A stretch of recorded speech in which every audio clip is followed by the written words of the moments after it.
Hello అందరికీ welcome back to our channel daily dose. ఈ ఛానల్లో మెయిన్గా kitchen tips, home organisation, home remedies, ఇంకా ఆడవాళ్ళకు ఉపయోగపడే చాలా విషయాల గురించి మనం ఈ ఛానల్లో డిస్కస్ చేసుకుందాం. మీరు ఫస్ట్ టైం మన ఛానల్ విజిట్ చేస్తే కనుక కొద్దిగా మీ సపోర్ట్ అనేది లైక్ ద్వారా, అలాగే మీ ఒపీనియన్ కామెంట్ ద్వారా, అలాగే మీ కొంచెం మనకి ఏదైనా సపోర్ట్, మోరల్ సపోర్ట్ ఇవ్వాలంటే షేర్ చేసి సబ్స్క్రైబ్ చేయడం మాత్రం మర్చిపోకండి. మనం చాలా రకాలుగా ఇత్తడి సామాను క్లీన్ చేసి ఉంటాము. అంటే బ్రాస్ వెజల్స్ అండి. మన పూజా సామాగ్రిని చాలా రకాలుగా క్లీన్ చేసి చాలా రకాల టిప్స్ ట్రై చేసి ఉంటాము. కానీ ఇన్స్టెంట్గా మనకు కావాలంటే ఈ టిప్ అనేది ఫాలో అవ్వండి, మీకు ఖచ్చితమైన రిజల్ట్స్ వచ్చేది. సో రిజల్ట్ రాకపోతే కనుక నా ఛానల్ అన్సబ్స్క్రైబ్ చేయొచ్చు అనమాట. సో ఈసారి ట్రై చేసి చూడండి. ఎప్పుడైనా మనకి క్విక్గా ఇంట్లో ఏ బేకింగ్ సోడా కానీ పీతాంబరి ఏమి లేనప్పుడు మనకి మీరా షాంపూ ఉండేది కదా, అది కూడా ఎల్లో కలర్ షాంపూ మాత్రమే యూజ్ చేయండి. సో ఆ షాంపూని తీసుకొని అందులో ఒక లెమన్ మొత్తము స్క్వీజ్ చేసి పిండేసి దాన్ని స్టీల్ స్క్రబ్ తీసుకొని మనము పూజా సామాగ్రి కానీ ఇత్తడి సామాను ఏదైనా సరే మీరు క్లీన్ చేసినా సరే మనకి తెల్లగా వస్తాయన్నమాట. దానికి ఉన్న మురికంతా పోయిద్ది. ఇత్తడి కాదు, రాగి కూడా అలాగే వచ్చింది అనమాట. సో స్టీల్ స్క్రబ్ మాత్రం యూజ్ చేయండి. నార్మల్ స్క్రబ్ కన్నా స్టీల్ అయితే మీకు బాగా రిజల్ట్ అనేది వచ్చింది అనమాట. అందుకని స్టీల్ స్క్రబ్ యూజ్ చేయండి. సో నేను మీకు ఇక్కడ చూపిస్తున్నాను కదా, నేను ఎలా అయితే క్లీన్ చేస్తున్నానో చూపిస్తున్నాను కదా. మనం ఇది ప్రాసెస్ని మేము ఎప్పుడైనా సరే పూజలైనా వ్రతాలైనా సరే మనకి టైం లేదు, తక్కువ టైం ఉంది, మనం క్లీన్ చేయాలి అన్నప్పుడు ఈ టిప్ అనేది ఫాలో అవ్వడం మీకు ఖచ్చితంగా ఉపయోగపడుద్ది.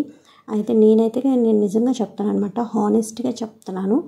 సో ఇప్పుడు మనం అన్ని రకాల టిప్స్ అనేది ట్రై చేస్తూ ఉంటాం కదా, ఈసారి ఇది ట్రై చేయండి. ట్రై చేసాక కూడా నాకు ఎలా వచ్చింది అనేది కామెంట్ సెక్షన్లో కామెంట్ చేయండి. అండ్ నెక్స్ట్ వీడియోలో సిల్వర్ క్లీనింగ్ అనేది కూడా పెడతానమాట.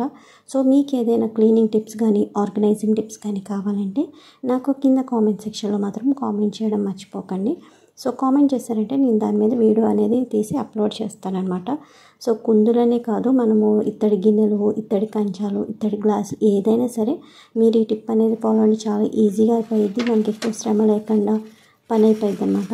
చాలా వరకు చాలామంది ఏం చేస్తారంటే వాటర్ బాయిల్ చేసి బేకింగ్ సోడా వేస్తారు కదా. సో అలా కాకుండా ఈ ప్రాసెస్ అనేది ట్రై చేయండి. అండ్ మీరు అడగచ్చు, వేరే షాంపూస్ వాడితే నా రిజల్ట్ వచ్చేదంటే అస్సలు రాదనమాట.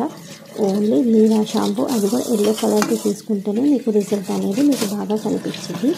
సో నేను ఇక్కడ మీకు అన్నీ క్లీన్ చేసి చూపిస్తున్నాను కదా. సో ప్లేట్తో సహా నేను మొత్తం అన్నీ క్లీన్ చేస్తాను. ఈజీగా మురికిపోయింది.